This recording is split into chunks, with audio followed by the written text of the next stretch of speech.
The title of my story tonight is Flow with the Current. So long story short, in 2009, a co-worker said to me, I heard about this school in India and I think you should go. And I said to my co-worker, why not? And so it was that I packed up my belongings and sold the two things I own, which would be my car and my chest of drawers, and took myself to India. Oh boy, what an adventure. So I had the time of my life. I enrolled in a 2-year program that was a master's in youth development at the time. And it was the best year and a half of my life. I met the most amazing people, got to see the most amazing cultures being unfolded. I had close calls with snakes on the way from my hostel to the canteen. I learned that albino cockroaches do exist and they fly. Yes, it is as gross as you are imagining. But on the good side, that's how I got over my fear of cockroaches. Because, you know, when you come back to Jamaica, it's just not the same. And it was just one of those experiences, you know, you can't Google it, you can't. Just living there full on, experiencing the people and learning all about them and just everything. I represented Jamaica at different youth conferences. Indians drank a lot, and you know, when in India. Exactly. And so every holiday that I had, I would go with different friends from different parts of India back to their homes, right? So that I could get to see other places. Now on the last holiday, I went to northeastern India along the Himalayan mountain range to a place called Meghalaya. And Meghalaya means abode of the clouds, as in heaven, and it is literally that. As in you're driving and it's beer fog because you drive through cloud. Google it, guys. But the mountains, the waterfalls, like you'd be driving and there's just a waterfall flowing, and just, it was absolutely amazing. And they knew Sean Paul. And I have to tell you, contrary to popular belief, I was pretty stunned when I got to India and found that no one in my school in Sriperumbadur knew Bob Marley. Not one person. They did know Courtney Walsh though. Anyway, back to Meghalaya. So there I was constantly marveling at the lushness and beauty and fertility of the land. And apparently the land was so fertile that it made me fertile as well. And somehow the brethren that I went to India with, I got pregnant. That's some fertile land, right? I know. Yeah. It was the land, that's my story and I'm sticking to it.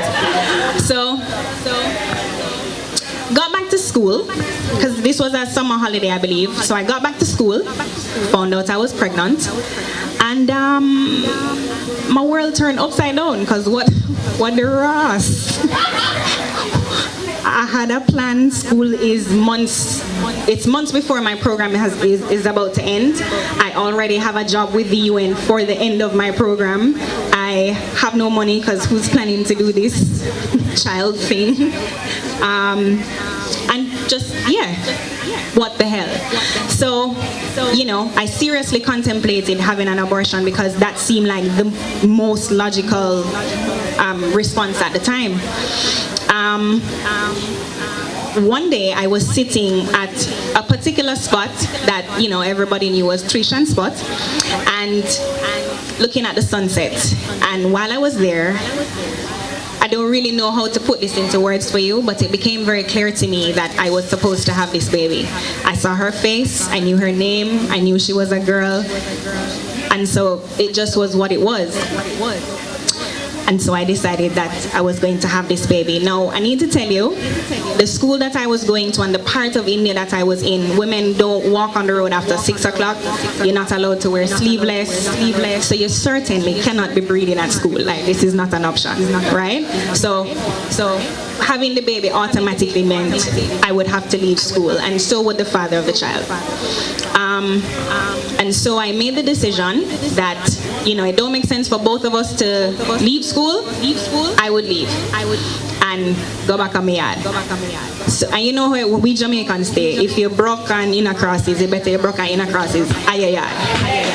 So I spoke to my mom, and she said, "Come home, Trishan." And I was very relieved because she's who I was really worried about. And so I packed up my bungle and came home. On the way from the airport to my house, a family member who had come to pick me up said to me, "So, does the father of the child know that you're going to be having an abortion?" So the world stopped spinning. My heart jumped up in my throat because I don't know what the hell he's talking about. Why would I end my program, travel through 4 countries, and come halfway back across the world to have an abortion? Why would we do this? Like, why would we do this? So let's just say that was the beginning of a very stressful time for my family and I. They were not happy with my decision, and I felt very unsupported and alone in my decision. Added to that, about a month after I returned to Jamaica, the father just kind of disappeared.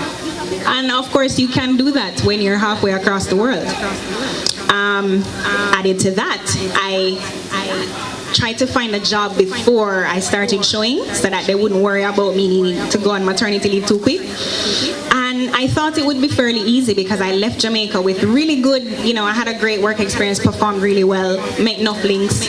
I could not find not one job, not even one job interview, nothing, dry. I was in the desert. Come to find out that I had been blacklisted by the government for taking a stand for the youth of Jamaica against the wrong people before I left.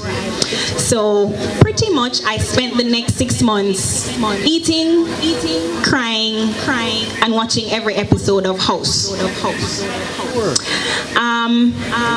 So with all of that going on, then being a little bit stressed, just a tad, you know, my family is stressing me out and everything that was going on, it began to manifest in my body.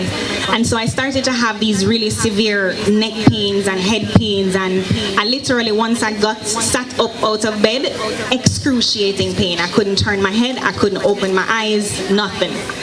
And I got some medication from the doctor, and it basically just made me comatose. Like, not actually asleep, you're awake, but not really. And so I was concerned about what this might be doing to the baby. And luckily I had a friend who gifted me 2 yoga classes. I went to the first yoga session, and after the first yoga pose, neck pain gone, headache gone. By the end of the second session, I was brand new. You know, my anxiety was under control, and I felt a lot more hopeful and optimistic about my future and what was going to happen next, even though I had absolutely no idea how things were going to work out. And so it was that I had a great pregnancy up to that point. I went ahead, had the baby, and I of course named the baby Leah, which is short for Meghalaya. And I heard about a teacher training program, a yoga teacher training program, and I decided that because my mind had been blown by this experience that I had while I was pregnant, I wanted to join the teacher training and, you know, learn some more. I had no intentions of teaching. I just wanted to learn some more from my own personal experience. And so I went into the training. Most times I had the baby with me, chewing on yoga blocks. I went into the teacher training, and by the end of the training, it was clear to me that I had found my calling. I got certified in 2012. That was 8 years ago. Since then, I have worked assiduously at mastering my craft, and I have brought yoga to offices, schools, juvenile remand centers, bedrooms, yes, bedrooms,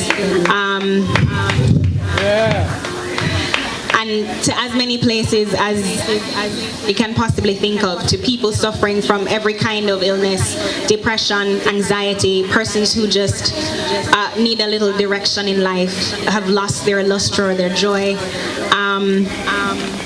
to persons suffering with different ailments, just to so many places. And I am now on the way to becoming Jamaica's first yoga therapist. So, thank you, thank you. So what is the moral of the story aside from use a condom? The moral of the story is that there are those times when life is asking you to fight, to stay on a particular path and, you know, just shovel your way towards a particular goal. And we hear a lot of stories about those times when against the odds you stood the course, stayed the course. But there are these other times when you're being asked to surrender to the current of life, when you don't see what the hell is going to happen next and how things are going to work out. And how you're going to feed a baby if you can't feed yourself. And you don't have all the answers. But in those times, what you need to know is that life usually has a plan for you that is bigger than any of your imaginings. Bigger than anything in your little small corner with your little small experiences can imagine. And it is only by surrendering to that current, going with the flow, and allowing life to kind of just drop kick you in the gut and take you where it will take you, will you discover all the great things that are meant to unfold in your life. And so I'm here to tell you, there is usually for all of us at different points, a time when life is asking you to go with the flow. Yes? And when life kicks you off that cliff, just trust and know, either the ground will rise to meet you or you will be given wings. Either way, you're good.